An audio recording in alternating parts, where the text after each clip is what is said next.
So I did a first video on people that want to travel to East Africa and they're wondering, Kenya or Ethiopia, where do I go to, right? And it was a great video. A lot of people had comments and subscribed, and they were but people were not satisfied. They said, you know what, Dexter, there's some points you did not talk about. Languages, social, culture, about these two countries, Ethiopia and Kenya. And they came at me saying, you know what, it was not complete. So what I decided to do right now is to do a sequel video that is talking about more of the tea. If you're thinking about East Africa and coming to either Ethiopia, Addis, or Nairobi, Kenya, what country do you want to go to? What are the comparisons between these countries? The world is flat, right? There is no reason you need to make a mistake.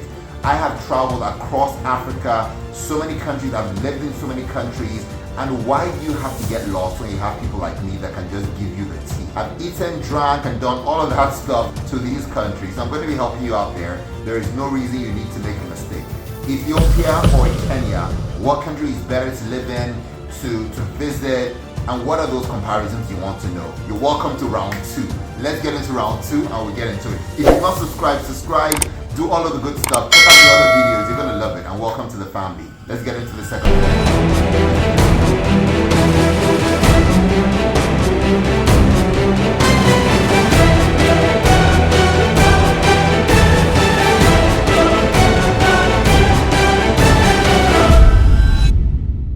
Languages and communication.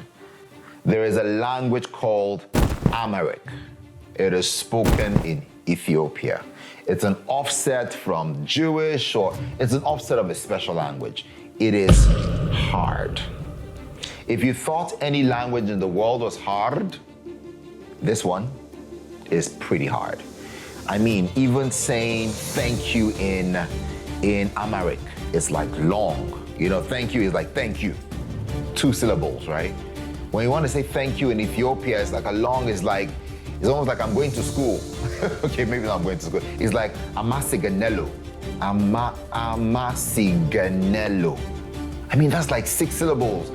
Thank you, it's just 2 things. So it's just like hard. I'm like, when they told me that it's amasiganelo, I was like, can I just say ama? They said no. Can I just say amasig?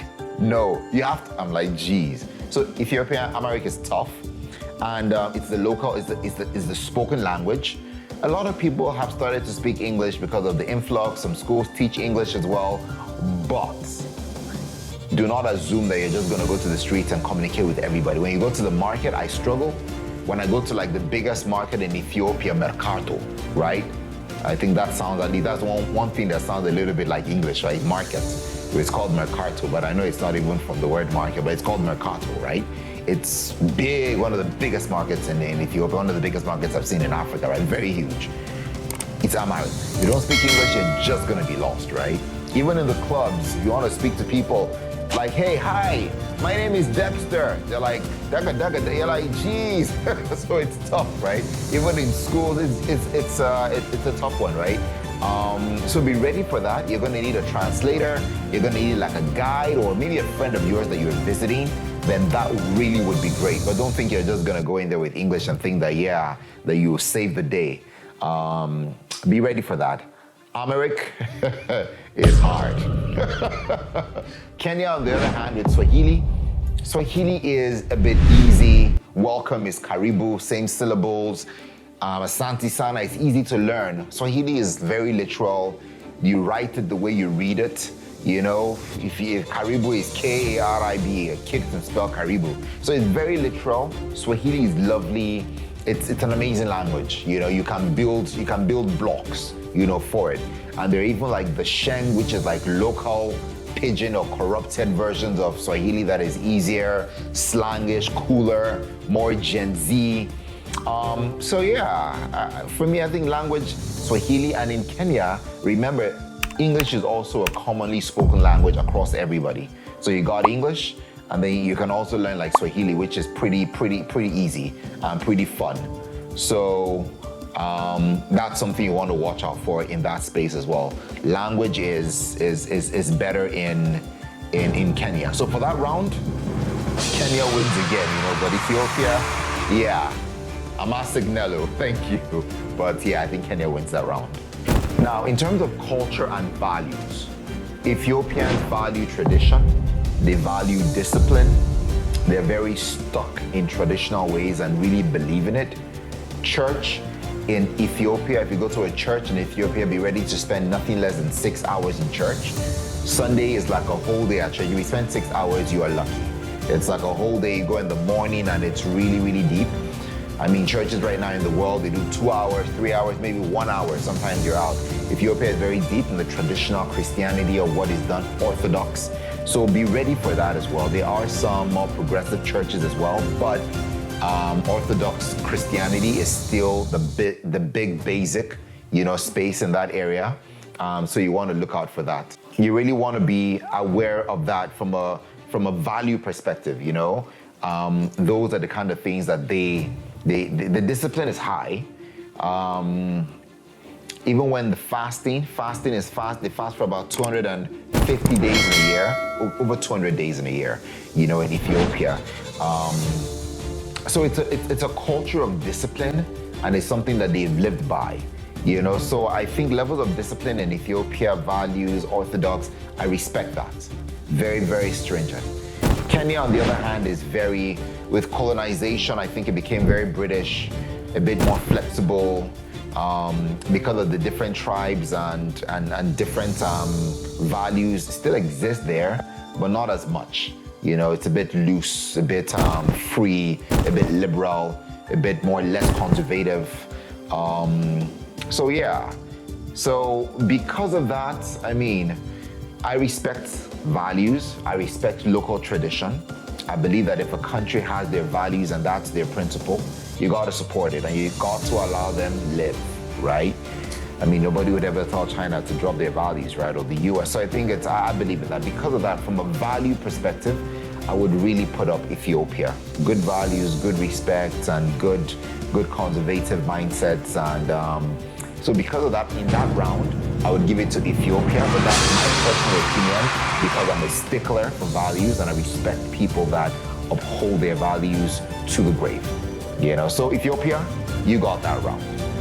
I've not talked about cost of living, right? And I wanted to save it for now because if you're going into an Ethiopia and you were thinking about Ethiopia maybe last year, the value of the currency as a foreigner was $1 was about 60 thereabout. But so within that point, it was $1 to 60. But after the devaluation of the year of the Ethiopian birr, it's become about 120. So basically, a foreigner is coming into Ethiopia richer.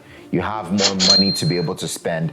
Of course, some of the prices of things have gone up, but not commensurate to like twice the price. So as a foreigner coming into Ethiopia, you definitely have more purchasing power, more ability to consume more. So you're not necessarily in a bad space coming into Ethiopia compared to it was last year. So the foreigner, you'll probably find Ethiopia a bit more affordable versus, in the past. That being said, Ethiopia is not necessarily the cheapest country to live in. And the reason why is because Ethiopia is a landlocked country. It doesn't have any ocean, any sea around it. In Kenya, you have like the coast where ships come in, and because of that, they can bring in cars, bring in a lot of imported goods. And that substitutes a lot of, the gaps in the country. In Ethiopia, it doesn't come to Ethiopia, so it has to be brought in, by road, through Djibouti and all of that. So because of that, things tend to be expensive. The cost of transportation, the logistics cost that goes into it. So because of that, Ethiopian goods tend to be a bit more expensive. When it is locally produced or locally sourced goods, then you get to enjoy it.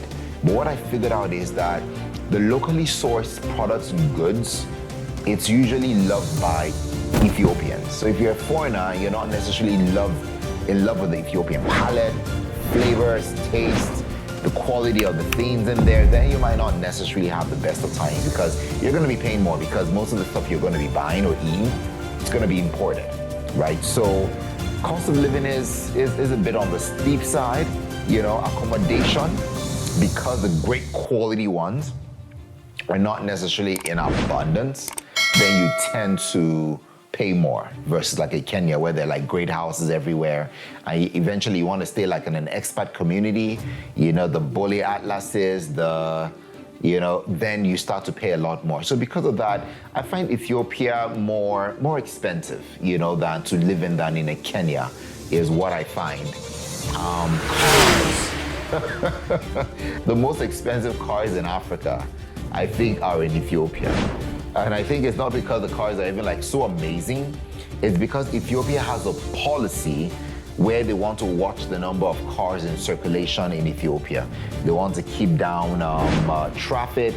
They want to keep down the amount of petrol that is required, because petrol, you need to spend dollars to be able to import it, so the prices of that are high.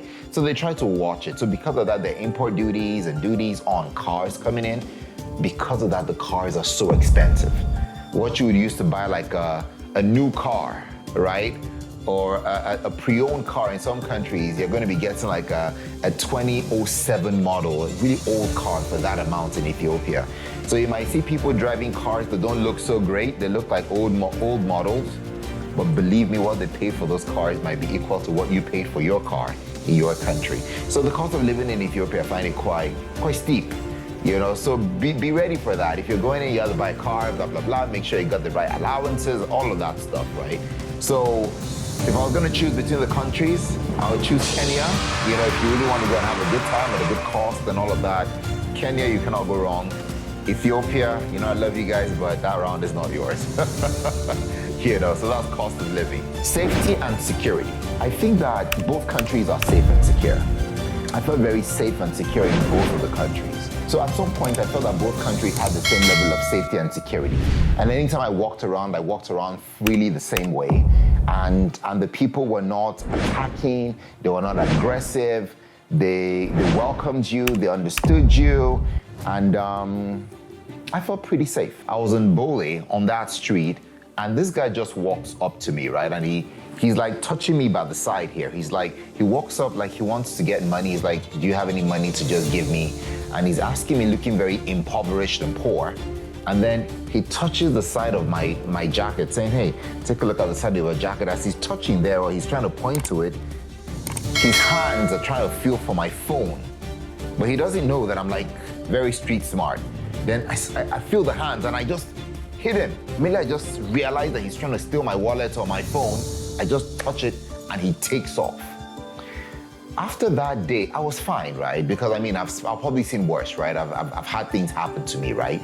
But I was freaked out. You know, not freaked out, but I was, at that point, my security guards, you know, and my spider sense went so high anytime I'm in Ethiopia. You know, prior to that time, I felt really safe, I felt okay. I felt it was the same level of security and safety as Kenya, but clearly not as much. I think it's because where there's a lot of poverty, people tend to go into extreme vices, right? And I think that's what's happening in Ethiopia. The per capita income is about $1,000 per person, right? $1,000. In Kenya, it's about twice the price. What it means is that generally people have more wealth, you know, distributed across. So I think that there's a high level of poverty, you know, and the Gini coefficient is wider in Ethiopia than it is in Kenya. So people struggle, and I think that's why crime is a bit more on the ball. So I tend to feel safer because of that. I think safety and security, I'd give it to a Kenya. I sort of, even if I'm on Moy Avenue or I'm in any of those streets, I feel pretty safe, right? And even at night, by the way, because sometimes in Kenya, we used to go out for like street food or some of this chicken at night, and you really get those tasty ones with the fries, right? Or chips, right? In CBD. You know, so it was always a special one for me. So safety, I'll give it to Kenya. Look, Ethiopia is not doing badly. It's just that the poverty rates are really, really against it, right? So, yeah, Kenya wins that round. By and large, when I look at both countries, these are great, fast-growing countries in East Africa. There are some countries in the world that you must go there before you die. Ethiopia is one of those countries. Another of those countries is Kenya. These two countries, you must see it. There's a possibility to combine it in one trip because they're not far away from each other. There are possibilities. I always say in the world, it's so big. There's so much to see. You gotta see the world. You gotta see Africa. Africa is rising and Africa can rise. I'll see you guys in the next video. Subscribe if you haven't and do all the good stuff you need to do around the video. Notify and all that good stuff. See you in the next one.